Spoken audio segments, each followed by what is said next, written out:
Latif Ouboni, bonsoir. Bonsoir à vous, bonsoir à tous. Vous êtes journaliste, François Xavier Noumon, chroniqueur, bonsoir.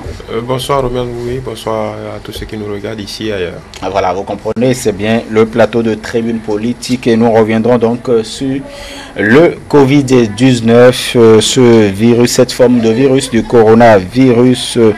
Voilà, avant de rentrer dans le vif de ce qui nous rassemble, puisqu'il s'agit toujours du Covid-19, Manu Dibango nous a quitté, François Xavier Noumon. Oui,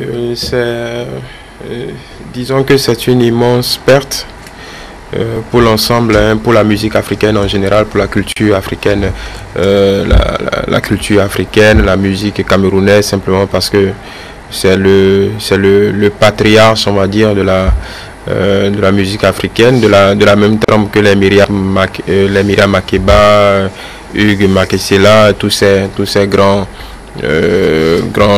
musiciens. Et il faut dire que sa particularité à lui, c'est que véritablement c'est le musicien qui a réalisé le premier grand tube planétaire, c'est-à-dire que c'est le musicien africain qui a inscrit l'Afrique au sommet des firmaments. C'est le premier musicien africain qui a pu intégrer les charts américains, dont beaucoup d'artistes black américains, groupes de rock se sont inspirés. Il a été le précurseur de ce qu'on peut appeler une fusion, c'est-à-dire l'afro-jazz. Il a tracé le chemin. C'est quelqu'un de très très actif, de par sa créativité, de par sa rigueur, qui tournait encore à 80 ans, qui remplissait des stades, des salles les plus prestigieuses les unes après les autres. C'est quelqu'un qui a laissé une grande empreinte. C'est vrai que à son âge on se dit bon, ce n'est pas forcément on va dire, ce n'est jamais normal de mourir, surtout dans ces conditions-là, mais quand même il aura laissé un très très très vivace héritage, un héritage très riche. Effectivement, parce que l'héritage, compte tenu de l'héritage que l'homme laisse, aujourd'hui il y a quand même beaucoup de réactions suite à sa mort.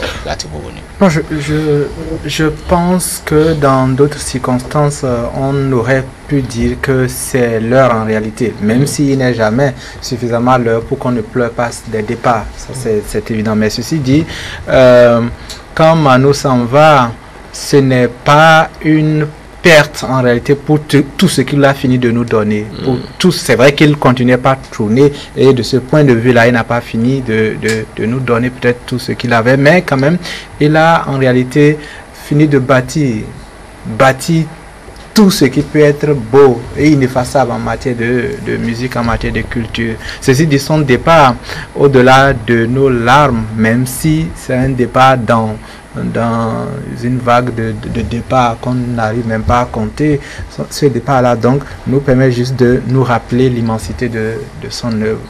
Et la preuve, c'est ces réactions-là et ces multiples rappels de ce qu'il a été.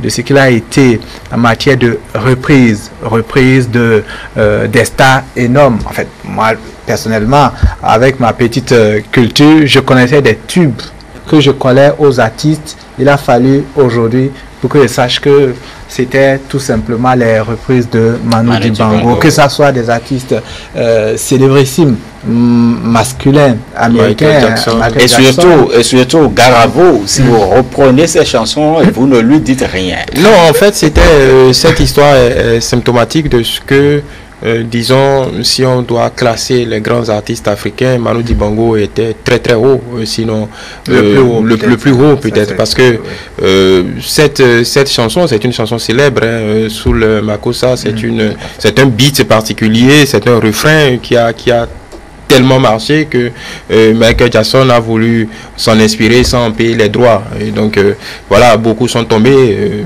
pour être un peu plus léger. Rihanna aussi est tombée dans le même piège il y a pas si longtemps. C'est tellement venu de loin que beaucoup de gens ont repris la chose sans forcément payer les droits, parce qu'on se dit bon, c'est un artiste africain, ça vient de très loin. Donc je pense que et de ce point de vue, il lui-même le disait, sa dernière interview sur France 24, il le disait, c'était un peu sur à RFI, il le disait, c'était lui qui avait en réalité, c'était le concierge de la musique africaine, parce que simplement, il avait la clé il avait eu, c'était lui le gardien de cette porte qui a permis à beaucoup d'artistes africains, les Angélique Kidjo aujourd'hui, même l'autre immense Camerounais Richard Bonan, c'est de la trempe des Manu Dibango, c'est la trempe des Fela Kuti, des Francis Bébé. Donc ça, c'est mastodonte de la musique africaine. Et aujourd'hui, tout le monde commence par prendre peur pour tous ces immenses stars. Ce n'est pas forcément ce que nos contemporains aujourd'hui, la jeunesse d'aujourd'hui affectionne. Ça permet aussi ça leur permet aussi de gagner un peu de culture, parce que quand on parle de stars, ce n'est pas ceux qui font beaucoup de bruit. Les stars africaines, ce sont ceux-là qui... C'est des identités particulières, mais qui ne laissent pas indifférents. Qui font d'ailleurs pleurer pas suite à leur pète. Oumou Sangaré qui prie pour l'homme déjà. En tout cas, on le souhaite un bon accueil. De l'autre côté, oui, mais vous savez, il y a aussi c'est une carrière immense. Vous savez, on a l'habitude de se palucher sur la grande architecture de la RTI, par exemple, avec la grande orchestre, le grand orchestre de la RTI.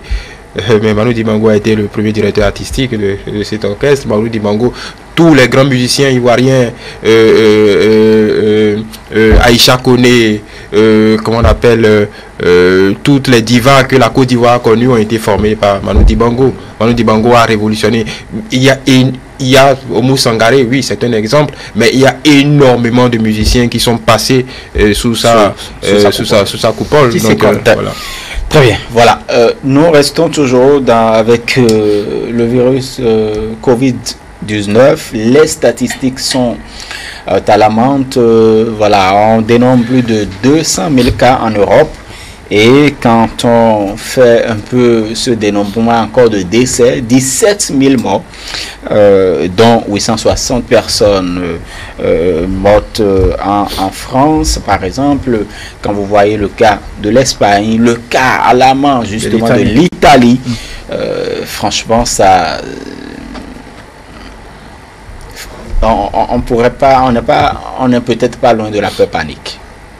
Non, je pense qu'on y est, mais puisque le danger il est là, il y a quand même ce qu'on pourrait appeler cette réserve-là de courage que chacun se doit d'avoir, et que chacun a quand même gardé cette réserve-là pour faire face à ces gestes simples quand même qui pourraient, on va dire, freiner le ravage du virus. Oui, vous avez parlé des statistiques insoutenables. Le cas de l'Italie qui pratiquement, en tout cas, a atteint je ne dirais pas le pic, on ne sait pas ce qui sera, a atteint en une journée 800 décès, c'est inédit.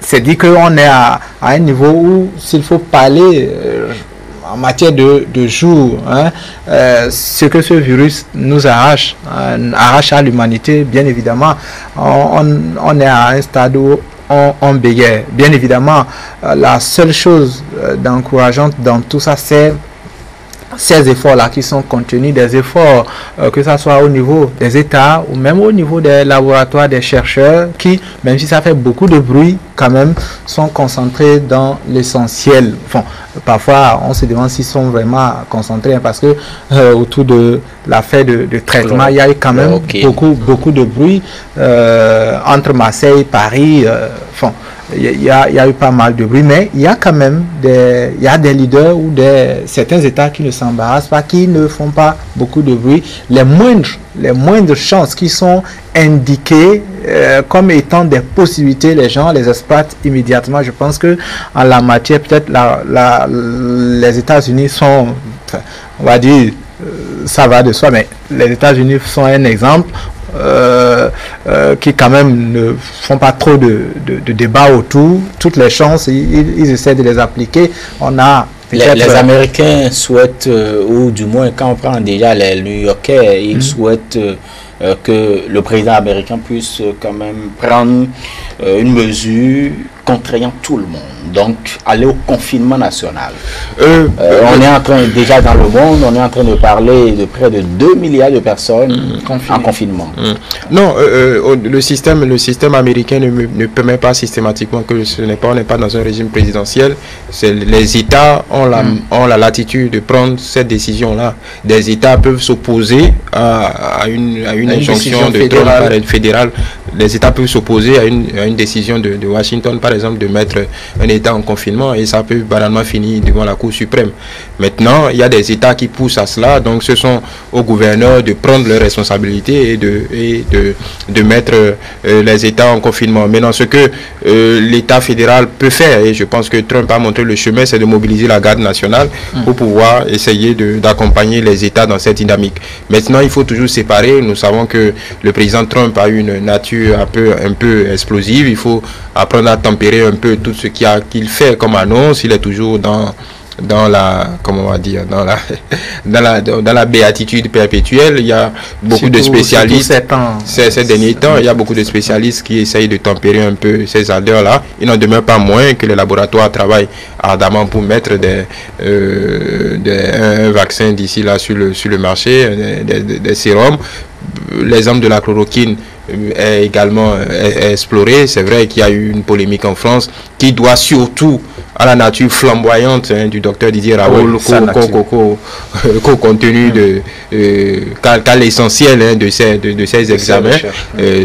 La polémique tient beaucoup plus à ces déclarations que à la réalité parce que en une seconde, quand il apparaît au moment même où tout le monde est dépassé par les chiffres et dit Covid-19, fin de la première partie, c'est le plus banal des virus en matière de traitement. Tout le monde est, on va dire, on est dépassé. Ça fait que finalement la réception de son message efface tout ce qu'il est, comme on va dire le Messi. Enfin, je parle de Messi joueur de la médecine en matière de virus. Donc finalement sa communication effectivement bouscule son niveau en matière de son combat contre les spécialistes virales. Donc je pense que peut-être qu'il faudra lui trouver, je ne sais pas, des encadreurs en matière de communication. Non, il est entier. De toute façon, les tests entre hier, avant-hier et aujourd'hui, les populations de Marseille arrivent à profusion devant l'Institut et se font dépister de façon systématique. Donc à l'étape d'aujourd'hui, ils continuent leur test et ils continuent de soigner ce qu'ils jugent pouvoir soigner. Maintenant, quand vous parlez des 200 000 cas et des 17 morts, je pense que il y a environ 3 semaines, on était à 2%. On était à 2% de taux de morbidité, de mortalité. Aujourd'hui, grosso modo, on est encore autour un peu moins de 10%. Ce n'est pas pour minimiser l'ampleur de la situation. 10%, c'est déjà énorme, mais ça voudra dire quand même que, je ne dirais pas qu'il y a de la marge, parce que c'est quelque chose d'assez grave. Donc on peut quand même essayer de relativiser un peu, même si un mort de trop est déjà beaucoup. Et il y a quand même des records chaque jour. L'Italie, quand vous prenez quand même le deuxième pays qui est touché en Europe, vous prenez par exemple l'Espagne, 571 cas, en fait 571 morts en 24 heures. Oui, justement, parce que en termes techniques, dans ce processus, à l'occasion de cette pandémie, il y a déjà les mathématiciens de la santé qui travaillent. Aujourd'hui, ce qui inquiète, c'est que par exemple, les gens attendaient que l'Italie atteigne son pic le plus rapidement. Là, on se rend compte avec 800 morts, on n'est pas encore au pic. Parce qu'en temps normal, en cette matière-là, on peut prévoir, il y a des spécialistes, il y a des prévisions qui se disent avec tout ce qui n'avait pas été fait à temps. Et là, au vu de la situation, on pourra atteindre le pic de mort, de mortalité à ce moment-là. C'est ce qui est beaucoup plus inquiétant. C'est toujours plus inquiétant pour l'Italie que l'Espagne. Parce que l'Espagne est dans sa progression. Même on craint aussi pour la France. Ils sont dans leur progression normale de ce qu'on pourrait pas espérer, mais prévoir. Donc le cas aujourd'hui, c'est l'Italie qui est problématique et c'est l'Afrique également, parce que petit à petit... Et d'ailleurs l'OMS qui appelle les États l'OMS avait appelé l'Afrique à se réveiller, mais l'OMS appelle maintenant les États dans leur ensemble. Les États à attaquer. C'est le mot utilisé, à attaquer. Je pense que cet appel-là, quand même, on va dire, cache deux craintes de l'OMS, à savoir déjà en matière de recherche pour attaquer, donc les armes nécessaires pour attaquer, tout le monde tâtonne. On est dans les essais. Ça va peut-être vite, mais pas au rythme du virus. Ça, c'est la première. Ça, c'est le premier souci. La deuxième crainte, c'est le fait que même en matière de capacité de test, très peu de pays sont au niveau. Au niveau escompté. Et je pense que les 10% que nous tutoyons aujourd'hui sont dus en partie à ça. Oui. L'exemple, la Corée, si vous voulez, la Corée du Sud, entre autres pays, parmi les trois, Shanghai, Hong Kong, je pense, y compris, eux, ils ont gagné, ou plutôt ont essayé de freiner les dégâts, parce que à ce niveau, les capacités de test et aussi la qualité du niveau de vie sont quand même appréciables. Aujourd'hui, pour beaucoup de pays, on sent que non seulement les systèmes sanitaires sont dépassés, même les grands pays, la France, l'Italie, mais la qualité de vie n'était pas aussi solide que ça. Il n'y a pas harmonie. Donc, forcément, ça se ressent. Mais l'autre chose aussi, c'est qu'on n'arrive pas à dépister. Donc, finalement, on prend les gens en retard. D'autres sont obligés même de céder leur assistance respiratoire. Le cas du prêtre qu'on cite, prêtre de 72 ans, qui, c'est sa chapelle plutôt, qui a acheté l'appareil de l'assistance respiratoire. Il a cédé à un plus jeune pour lui trépasser. Donc, on est pratiquement dépassé, nos États sont dépassés. Je ne sais pas si l'exhortation de l'OMS tient compte de ça. Il faut attaquer certes, mais les armes, elles manquent. Aujourd'hui quand même, c'est un grand jour pour Wuhan, puisque Wuhan, qui était donc l'épicentre de ce virus-là, Wuhan a compté du 8 avril prochain la levée de bouclage de confinement. Ce serait chose effective. C'est un grand jour pour eux. Oui, la Chine qui se relève, l'Italie, l'Europe qui plonge. Oui, je pense que c'était le foyer ça a été le foyer, c'est toujours d'ailleurs le foyer de cette pandémie, de ce virus. Ils ont certainement déployé des mécanismes qu'il serait profitable à des pays européens d'en tirer profit. Voilà, mais encore que c'est une histoire de discipline de groupe, de gestion de la foule, de gestion de la masse, et vous ne pouvez pas faire la même chose. On s'est rendu compte en Italie, vous ne pouvez pas faire la même chose en Corée du Nord, en Chine, en France, en Espagne, en Italie. Dans les pays latins, on est un peu plus habitué, hein, voilà, je ne dirais pas... Notre fétiche, c'est la liberté. La liberté, on essaye de... Là, aujourd'hui, ça pose... Il y a eu un débat intéressant qui découle de tout ce qui se passe aujourd'hui. C'est la liberté en démocratie. Donc, il y a énormément de disparités entre ces pays-là. Il y a des conditions qui favorisent les pays que Latif a cité, Corée du Sud, Hong Kong, sont des pays très très disciplinés. C'est automatiquement, on a dupliqué très rapidement les tests à l'échelle nationale. Pratiquement dans tous les feux, tout le monde était testé systématiquement. Donc c'est une... disons, c'est un mouvement d'ensemble qui a permis à ces pays-là d'endiguer la propagation du virus rapidement. Mais dans le cas de la Chine a dû s'adapter à ce virus, encore que tout n'est pas réglé, puisque eux-mêmes le disent. Aujourd'hui, ce qui leur fait craindre une rechute, ce sont les cas qui sont les cas importés. Et surtout ces derniers jours d'ailleurs.